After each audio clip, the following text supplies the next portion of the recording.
Iran akan segera berakhir.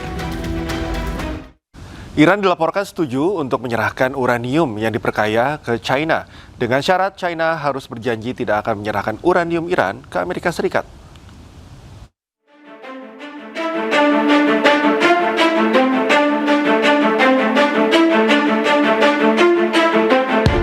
Setelah berulang kali menolak, Iran dikabarkan setuju untuk menyerahkan uranium yang diperkaya ke China.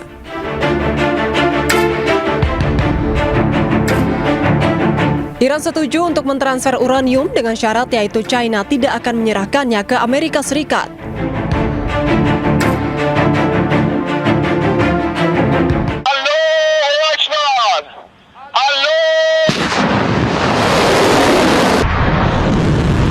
Media Al Arabiya juga melaporkan bahwa sejumlah poin yang berkaitan dengan program nuklir Iran telah diselesaikan. Iran juga telah menyetujui pemantauan internasional terhadap fasilitas nuklir untuk mencegah penonaktifannya. Padahal sebelumnya, pemimpin tertinggi Iran Mojtaba Khamenei menolak uranium Iran yang telah diperkaya untuk dikirim ke luar negeri. Khamenei dan para pemimpin Iran yakin bahwa penyerahan uranium hanya akan membuat Iran lebih rentan terhadap serangan AS Israel di masa depan. Diketahui AS kini telah mengedarkan draft perjanjian damai yang salah satu poinnya terkait dengan masa depan program nuklir Iran. Hingga kini, negosiasi antara AS dan Iran masih terus diperjuangkan kedua belah pihak, namun belum mencapai titik kesepakatan. Setelah berulang kali menolak, Iran dikabarkan setuju untuk menyerahkan uraniumnya ke China. Meski begitu, peneliti Asia Middle East Center Pizarro Ghazali Idrus menilai AS tidak akan setuju jika uranium diserahkan ke China dan menginginkan uranium Iran diserahkan ke Amerika Serikat. Dan berikut cuplikan dialog iNewsroom bersama rekan Herjuno Syaputra. Nah, ini pertanyaan yang menarik, Juno, ya. Pertanyaannya, kalau Iran itu setuju, andai kata ya, apakah Amerika setuju? Nah, menurut saya, Juno, Amerika tidak akan setuju jika ini kemudian diserahkan kepada Cina. Kenapa, Juno? Pertama, ini malah akan semakin memperkuat posisi geopolitik Cina di Timur Tengah. Seperti itu, walaupun dia hanya menerima titipan. Tetapi uranium itu, kalau kita bicara konteks keamanan, itu aset yang sangat strategis, Juno. Ketika dia memiliki, apalagi uranium yang diperkaya nih, ya udah bisa dibilang, itu barang udah hampir jadi nuklir itu. Juno, seperti itu ya. Ketika itu diserahkan kepada Tiongkok, posisi geopolitik Tiongkok akan semakin kuat. Dan Amerika Serikat akan bergantung, nanti kan kepada Tiongkok gitu. Karena negara manapun yang memiliki kekuatan nuklir, dia akan mengontrol kekuatan geopolitik di Timur Tengah, begitu. Dan ini yang kemudian tidak diinginkan oleh Amerika Serikat ketika itu jatuh kepada Tiongkok. Karena Amerika Serikat hanya ingin uranium itu betul-betul diserahkan kepada Amerika Serikat. Kalau itu hanya diserahkan kepada Tiongkok, ini mengulangi dengan skenario Obama dong, seperti itu. Jadi buat apa Donald Trump melakukan serangan kepada Iran? Buat apa dia menghabisi militer? Iya. Kalau skema ini tetap terjadi, misalnya Iran memberikan uraniumnya ke China, lalu Amerika tidak setuju, berarti nggak ada negosiasi lagi dong, nggak akan ada damai. Nah, jadi bisa jadi begini, Juno. Bisa jadi ini sebenarnya alat bargaining dari Donald Trump. Dia sebenarnya bukan masalah terkait uraniumnya, tetapi dia tidak mau juga kemudian Iran itu diuntungkan dalam hal ini dan Amerika Serikat itu dirugikan. Bisa jadi ini hanya alat tawar. Kan kalau kita baca konsep negosiasinya Donald Trump, dia sering sekali mematok angka yang sangat keras di awal, Juno, untuk menekan pihak-pihak yang bermusuhan sama dia agar kemudian menjadi lunak. Cina menjadi lunak, Rusia menjadi lunak, Iran menjadi lunak. Bisa jadi ini cuma bargaining strategi dia, walaupun memang ini last choice gitu dari pihak Amerika Serikat, Juno. Dia ini mungkin pilihan yang paling terakhir kalau memang Iran itu tetap dia tidak mau menyerahkan kepada Amerika Serikat. Mungkin itu jalan tengahnya. Tetapi kan tidak mungkin kemudian Donald Trump di awal-awal itu langsung menyetujui karena dia terlihat lemah, Juno. Karena dia nanti akan terlihat tunduk terhadap dominasi Iran dan dominasi Cina, begitu. Problematikanya, Juno, di internal pemerintahan Trump itu banyak faksi konservatif yang mereka tidak setuju kemudian Iran itu tetap memiliki cadangan uranium. Itu harus diserahkan kepada Amerika Serikat gitu. Karena kalau tidak diserahkan kepada Amerika Serikat, ini Donald Trump nggak bisa mengklaim dong kemenangan yang clear kayak gitu. Kalau dulu kan Libya jelas tuh, wah ini fasilitas nuklirnya, fasilitas pengadaan uraniumnya dipegang oleh Amerika Serikat. Itu kan jelas tuh bisa dijual sebagai kemenangan tuh, Juno. Tapi kalau sekarang kok cuma diserahkan kepada Cina, pihak-pihak pendukung Donald Trump, pihak konservatif, apalagi orang-orang pro-Zionis mengatakan, ya Trump, Anda lemah, Anda nggak bisa dong kemudian menaklukkan Iran dan melakukan melakukan Cina. Buat apa kita kemudian keluar duit banyak, miliaran US dollar, ada yang sebut-sebut Juno, perang sekarang itu udah keluar hampir 50 miliar US dollar. Buat apa keluar duit 50 miliar kalau cuma akhirnya dikasih kepada Cina? Itu malah menguntungkan Tiongkok gitu. Ini yang menurut saya yang ada di pikiran Donald Trump, pusing 7 keliling itu sekarang Donald Trump. Pemirsa, sebuah rekaman memperlihatkan serangan terhadap kelompok paramiliter pendukung Iran. Video tersebut beredar di media sosial dan tengah pemulihan akses internet di Iran.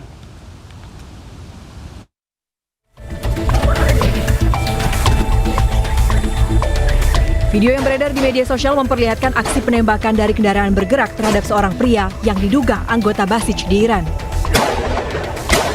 Dalam rekaman, pria tersebut terlihat ditembak di luar supermarket sebelum dikejar hingga masuk ke dalam bangunan. Pelaku kemudian melarikan diri setelah melepaskan sejumlah tembakan. Hingga kini belum ada konfirmasi terkait lokasi pasti kejadian maupun identitas korban. Insiden ini muncul saat akses internet di sejumlah wilayah di Iran mulai kembali pulih setelah sebelumnya mengalami pembatasan. Video ini menunjukkan meningkatnya aktivitas kelompok bersenjata anti pemerintah di dalam negeri. Kelompok-kelompok ini mulai muncul sebagai respons terhadap situasi politik dan keamanan yang memanas di Iran. Ya, pemirsa, ribuan warga Iran memadati sejumlah titik di Teheran dalam aksi solidaritas nasional. Massa turun ke jalan membawa bendera Iran dan memberikan dukungan kepada pemerintah serta angkatan bersenjata Iran di tengah meningkatnya ketegangan kawasan.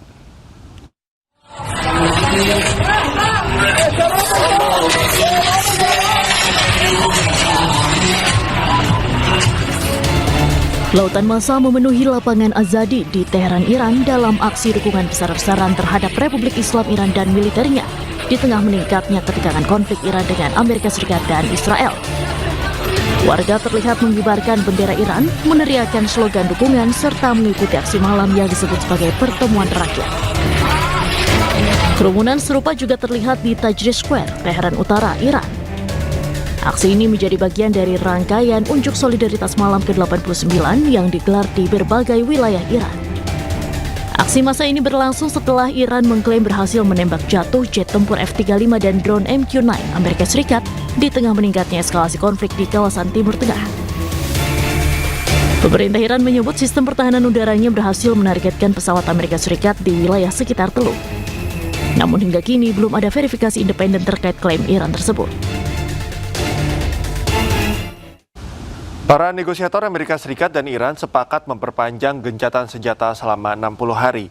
Namun Presiden Amerika Serikat Donald Trump dan pemimpin tertinggi Iran Mojtaba Khamenei belum memberikan persetujuan.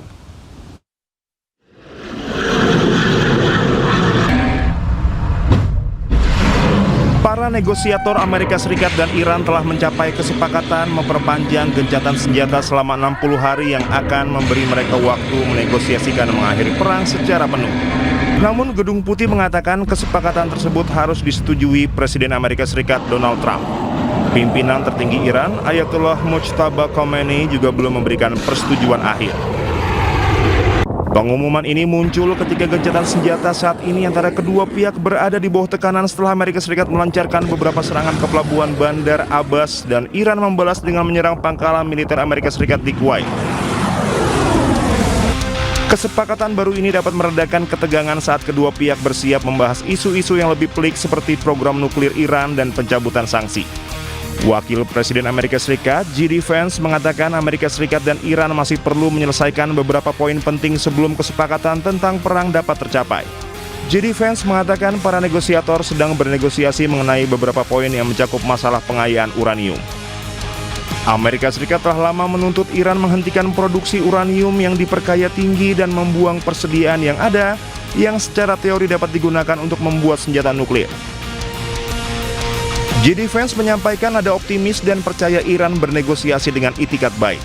Memorandum kesepahaman juga akan mencakup komitmen Iran terkait senjata nuklir. Masalah pertama yang akan dibahas bagaimana membuang persediaan uranium yang diperkaya milik Iran. Sejak gencatan senjata awal antara Amerika Serikat dan Iran mulai berlaku pada 8 April, Presiden Amerika Serikat Donald Trump telah berulang kali menyatakan kedua pihak hampir mencapai kesepakatan dan negosiasi sedang berjalan. Namun hingga saat ini belum ada hasil substantif. Kesepakatan perpanjangan gencatan senjata 60 hari ini diharapkan memungkinkan pengiriman tanpa batasan melalui Selat Hormuz tanpa bea atau biaya yang dikenakan Iran. Iran juga akan menghilangkan ranjau di Selat Hormuz dalam waktu 30 hari. Sebelumnya Iran telah mendorong biaya transit untuk jalur perairan di Selat Hormuz dan telah membahas proposal tersebut dengan Oman yang perairan teritorialnya berbatasan dengan Iran di Selat Hormuz. Namun Menteri Keuangan Amerika Serikat Scott Bessent mengancam akan secara agresif menargetkan Oman jika membantu memberlakukan sistem pungutan tol di Selat Hormuz. Sebagai bagian dari perpanjangan gencatan senjata, Amerika Serikat akan mencabut blokade angkatan lautnya terhadap pelabuhan Iran. Iran telah berupaya mendapatkan keringanan sanksi dan pencairan dana miliaran dolar yang dibekukan selama perundingan. Selama gencatan senjata, Amerika Serikat berkomitmen membahas keringanan sanksi dan pencairan dana. Memorandum antara kedua pihak mencakup pembahasan tentang mekanisme yang memungkinkan Iran menerima barang dan bantuan kemanusiaan. Amerika Serikat ancam serang Oman jika Oman bekerja sama dengan Iran memperkuat kendali Selat Hormuz. Namun hingga kini belum ada pernyataan resmi terkait kerjasama tersebut.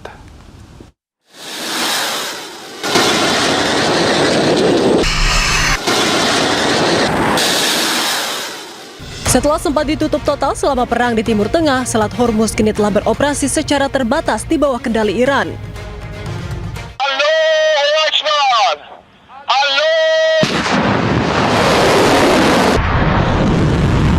Presiden Amerika Serikat Donald Trump mengancam akan meluncurkan serangan militer ke Oman jika negara tersebut bekerja sama dengan Iran dalam memperkuat kendali Selat Hormuz. Hal tersebut disampaikan Trump dalam wawancara dengan pers dalam rapat kabinet pada Rabu waktu AS. Mr. President, Iran wants control of the Strait of Hormuz. Would you accept a short-term deal that allows Iran and Oman to control the strait? And would they have to open it immediately, or would you be open to that happening over a period of time? No, the strait's going to be open to everybody. And who would control it? It's international waters. Nobody's going to control it. We're going to watch over it. We'll watch over it, but nobody's going to control it. That's part of the negotiation that we have. They would like to control it. Nobody's going to control it. It's international waters, and Oman will behave just like everybody else, so we'll have to blow them up. Hingga kini belum ada pernyataan resmi dari Oman terkait rencana Oman untuk bergabung dengan Iran mengendalikan Selat Hormuz. Diketahui Amerika Serikat dan Oman adalah sekutu dekat dengan hubungan yang telah terjalin lebih dari 200 tahun. Kedua negara tersebut memiliki sejumlah perjanjian kerjasama, termasuk kemitraan keamanan hingga perjanjian perdagangan bebas. Menteri Keuangan Amerika Serikat Scott Bessent menekankan Oman takkan berlakukan tarif di Selat Hormuz. Hal itu setelah Amerika mengancam akan menyerang Oman jika bekerja sama dengan Iran memperkuat kendali Selat Hormuz. The president wanted to punctuate freedom of navigation in the strait. I had a call with the Omani ambassador this morning, and he assured me that there were no plans for tolling the strait. As he said, our countries have had 200 years of good relations. He wants to have another 200 more. And I told him that this was a non-starter, and he did not want to risk either the Omani individuals or Omani financial institutions getting sanctioned. Pemirsa, sejumlah jemaah haji asal Iran melantunkan slogan anti Amerika Serikat dan Israel di Mekah. Aksi tersebut menjadi sorotan sebab pernyataan politik dilarang selama pelaksanaan ibadah haji. La ilaha illallah Israel adullah. Sekelompok jemaah haji asal Iran meneriakkan slogan bernuansa politik di Mekah saat musim haji berlangsung. Terdengar seruan anti Amerika Serikat dan Israel, termasuk menyebut kedua negara tersebut sebagai musuh Allah. Aksi tersebut dilakukan di tengah kerumunan jemaah lain. Sebelumnya diketahui pemerintah Arab Saudi melarang aktivitas maupun pernyataan politik selama pelaksanaan ibadah haji. Larangan ini dimaksud demi menjaga keamanan dan kehusyukan ibadah. Breaking news akan segera kembali usai jeda, pemirsa tetaplah bersama kami.